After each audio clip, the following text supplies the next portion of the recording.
of why you are here, because my paycheck depends solely on your learning. Please keep your hands and feet inside the ride at all times by ride any bleachers. So, buddy, if you want to, yep, get on bleachers. If you are outside of the bleachers, make sure you're behind the red line. Trust me, we don't want to get bowled over by an excited husky. All right, and please reserve your questions for after the show when I or one of the kennel staff will be more than happy to answer any of your questions. This program is slated to take about 20 minutes or so. If I happen to go over that time, you can start screaming at me.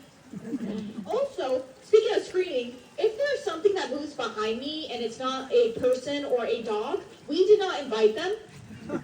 Please say, "Hi, there's a bear behind you.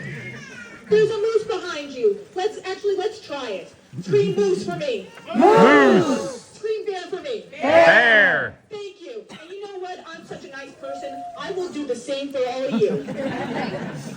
All right. First things first. Who here has watched the 1995 anime classic Balto? Who's watched the 2019 live-action movie Togo? Okay, a few of you. I don't know about you, but Balto was my favorite movie growing up. If you haven't seen it, it depicts a wolf dog by the name of Balto who helps save a small village with the help of 2 polar bears and a goose. Obviously, that movie is highly fantastical, but it was actually based on real events. In January of 1925, the then largest town in northwestern Alaska, Nome, was struck with a diphtheria outbreak. Diphtheria is a highly contagious and potentially very deadly disease, and the sole doctor of Nome feared that the entire town would be eradicated after multiple children died within the first week of diagnosis. He sent a message to the governor pleading for help, but the ports were all frozen, and airplanes of then brand new technology couldn't travel in the harsh winter conditions. So after much deliberating, the governor ordered a sled dog relay to haul 300,000 units of life-saving serum from Nenana to Nome, a 675 or 1,085 kilometer distance across the frozen tundra. Balto and Togo made that distance in a record 5.5 days. Now, for reference, if humans had tried to make that trek on foot, it would have taken them well over a month. And by then, the serum would have been kaput, and the village would have been gone. In fact, current literature suggests that Nome was facing a 100% mortality rate if the serum had been any further delayed. Balto and Togo have long since been hailed as heroes for their life-saving ability to find the trail in the frozen fog and snow, and for their tenacity. But Balto and Togo weren't actually all that special. Despite what Universal Studios claimed, there weren't any wolf dogs at all. They were just regular old domestic huskies, much like the ones we have here at the kennels. But why on earth did the governor order a sled dog relay? Why not a racehorse relay? Well, to answer that question, we're going to have to go back in time. The indigenous people of Alaska have been practicing the art of dog sledding since time immemorial. Archaeologists have found evidence of sled dog use, ranging from the harnesses to the sleds themselves, that are estimated to be thousands of years old. Native Alaskans were largely nomadic, hunting caribou and following them as they migrated, and they had sled dogs that would transport their food and supplies with them. But don't mistake me. The indigenous people of Alaska are still here. In fact, the Denali's indigenous people, are still in this park, and they still practice many of their traditional customs. Now, a few thousand years of different groups of people settling, including the Russians in 1600, then they turned around and sold Alaska to America in the 1800s. Now, people of the lower 48 were not happy. This land, if you haven't noticed, is not good for agriculture. And it wasn't a simple 3-day drive up through Canada back then. They thought the government had wasted their money. That was until they found what? Gold! Gold! The Klondike Gold Rush 48, locked up with their horses and their oxen ready to mark their claim and strike it rich. And they thought they would introduce what they perceived as normal pack animals to these weirdos who are using dogs to transport their supplies around. But they quickly discovered why Native Alaskans were using the sled dogs even when they had horses and mules available to them. Have you ever tried to haul in your groceries in one trip with both arms loaded up with grocery bags? Have you ever tried to do that in knee to waist deep snow? No. Have you ever tried to do that in negative 40 degree temperatures with the snow blinding you? That's what it's like for these poor animals. They are not adapted to this area. They would just sink in the snow and they would be stuck. Sled dogs, on the other hand, they practically floated across the snow. And so for a while there, a sled dog team was just as expensive as a car is to modern day people. And while that might seem ridiculous, you have to realize sled dogs serve the same purpose as the as the cars do. And that is to transport people, supplies, and food. But what makes dogs so different? Well, let me ask you, who here has a dog? Lots of people. Let's see, does anyone here want to share about their dog? Oh, I see your hand just went straight up. Little guy over there. All right, what's your name? Avery. And let's see, can you tell me the dog's name, breed, and favorite activity? His name's Kirby. He likes to run around a lot. What kind of dog is it? He's a poodle schnauzer. A poodle that has anything to do with this potential breed? No? And here, I'll go ahead and let you talk too. What's your name? Clara? Okay. Dog's name, breed, and favorite activity. Bernadette. What's the breed? St. Bernard Poodle Mix. And what's his favorite activity? Poodle mix. That's an interesting combo. What's it like to do? It's like the big poodle, probably. She loves to play fetch. Do you think that has anything to do with her breed? Baby? Yeah, maybe. And she's a baby. Can we give a big round of applause?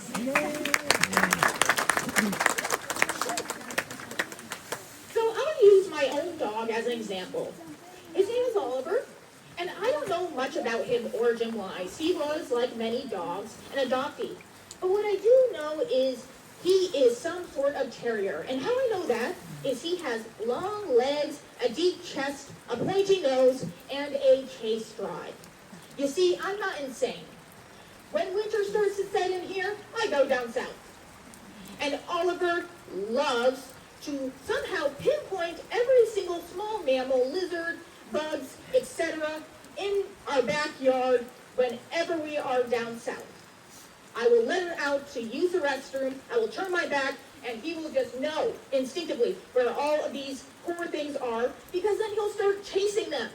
And he'll chase them till they can't run anymore or they're cornered. And then he'll just start barking. And I'll go outside and I'll say, Oliver, stop chasing native wildlife. But that's not conscious behavior on his part.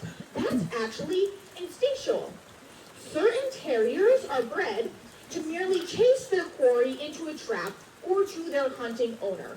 In fact, the AKC manual states that they are not to draw a single drop of blood when they are bolting. That's the behavior. It's called bolting. So that is one of the things that makes sled dogs so special. Not bolting, but that pulling instinct. When you put a harness on, they want to go. And the stronger the instinct is, the better they are at their job, and the more fun they have with it. In fact, why don't I show you what I mean? Can we please have our awesome kennel staff go ahead and get the dogs ready? Now, once again, I will remind you all to just stay where you are.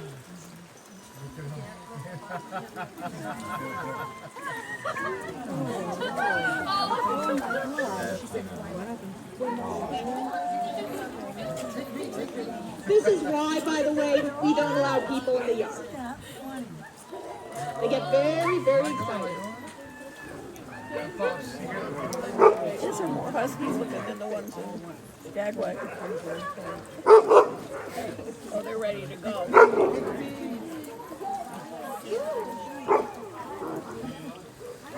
Yeah, don't let go because they'll be gone. I will answer that question after the show. Yeah.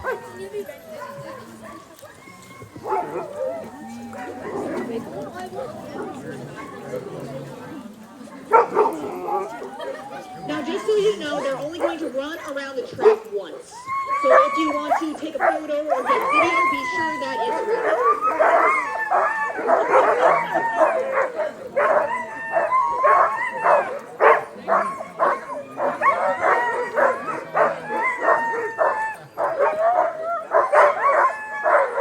You can just imagine having to sit on this wagon forever.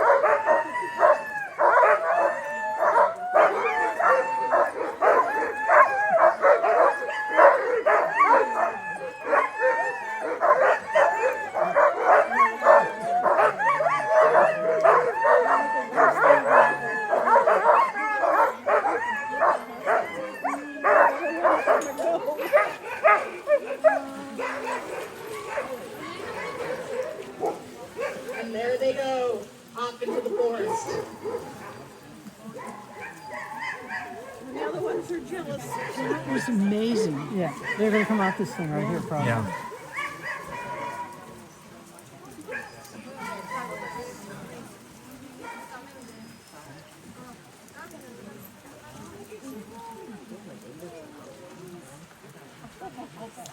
And they stopped working completely. All right, can we give a big round of applause for both the and for the sales staff? They do all the work, I just do all the talking. Now, do you see what I mean? Those dogs had a blast. They were so excited to know that they were going to be running and pulling. The dogs in the kennels got all excited because they thought maybe it would be their turn. They don't view this as like your office job. They view this as a fun jaunt in the woods. You know when you're walking your dog and you are exhausted and you just want to go home, you just worked, but the dog is having the best time of his life? Same concept. They're calm too. Instinct is not the only thing that we are looking for in our sled dogs. There are some physical traits that are needed too. You remember what I said about Oliver, how he had long legs, a pointy nose, and a deep chest? What are some physical traits that you all can think of? Shout it out to me. Endurance. Endurance, tail, fur. Long legs. What was that? Strong hind legs. Paw pads. Do we have any more? Intelligence. Intelligence? Yes. Yeah, our dogs. All right. Those are all very good answers.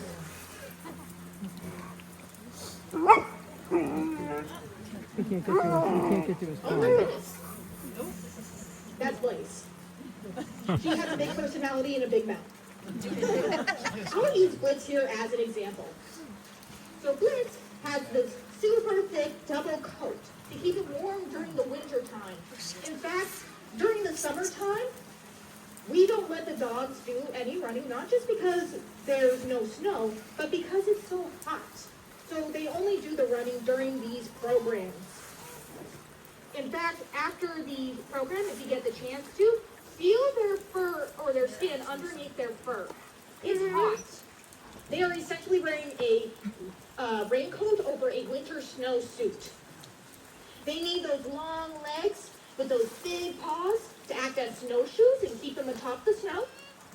And they need tough paw pads to keep their feet abrasion and frostbite free. They need a big, long, fluffy tail so that they can wrap it around their face at night and keep their warm and less densely furred face all nice and warm during those cold winter nights.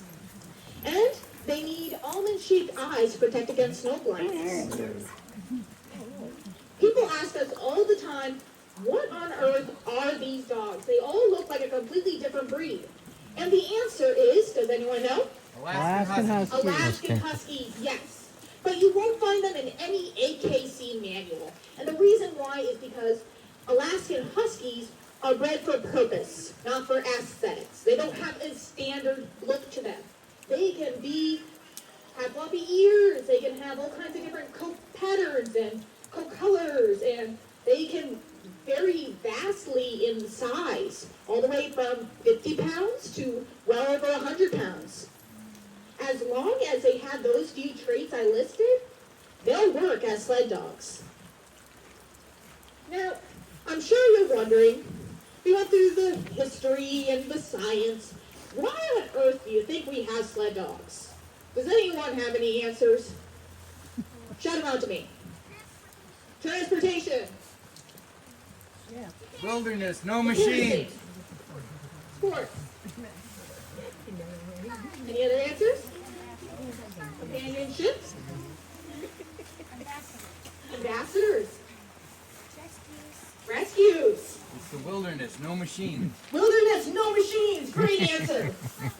All of those answers, of course, are correct. In a few short months, this sled, well, not this sled, mind you, a different sled, will be filled to the brim with tools and supplies for our backcountry rangers, for our trails crew, for our special projects crew, and they will go all over the park.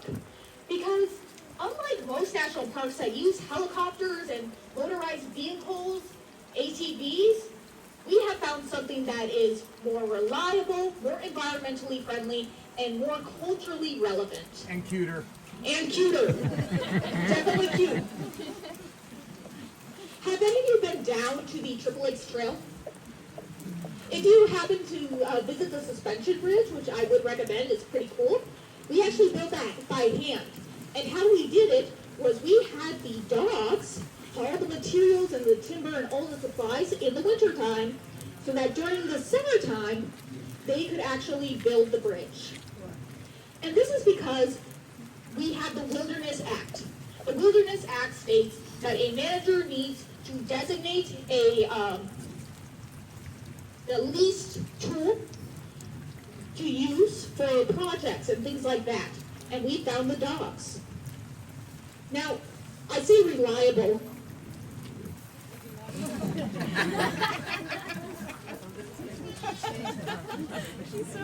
I say reliable. Has anyone had a car breakdown? Yep. Yeah. Oh yeah, I have. The dogs, all they need is food, treats, loves, and they're good to go. We tried snow machines for a while there. Turns out they don't like it when it's negative 40 degrees outside. Who knew? They're snow machines. And lastly, environmentally friendly. Have you noticed how quiet they were when they were running? Mm-hmm. We don't often think about noise pollution when we talk about pollution. It actually has a lot more effects than we would think on nature. Animals can't hear prey or predators. Birds can't hear mating calls. All these things affect the environmental equilibrium, like that helicopter or plane or whatever is up there. It makes a really big, distracting noise, right? And so, while you're out in the park doing your hiking, thank the dogs for the fact that, generally speaking, we don't have to hear that and listen to it all day. Now, I will have to ask these dogs to go home. So if I could get my kennel staff. Now, the dogs mostly know where their house are, but some of them will need to be walked.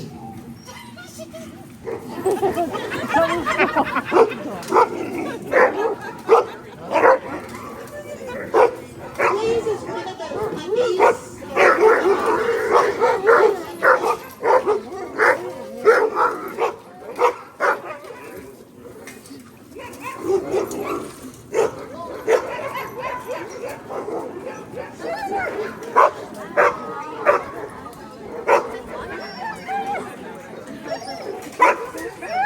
That just got home. This is Jewel.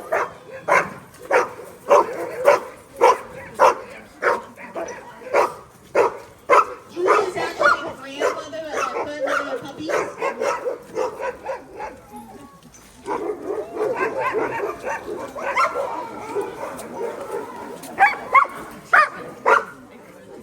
They just walked right back in the cage. This one's a beauty. Yeah, I love this one. Blue eyes.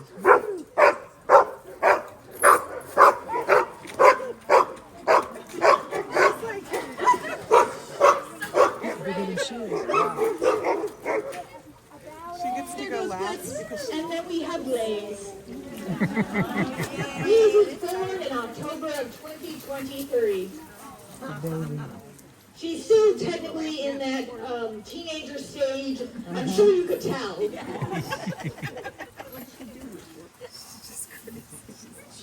But you know what? She's trying her best. Give a big round of applause.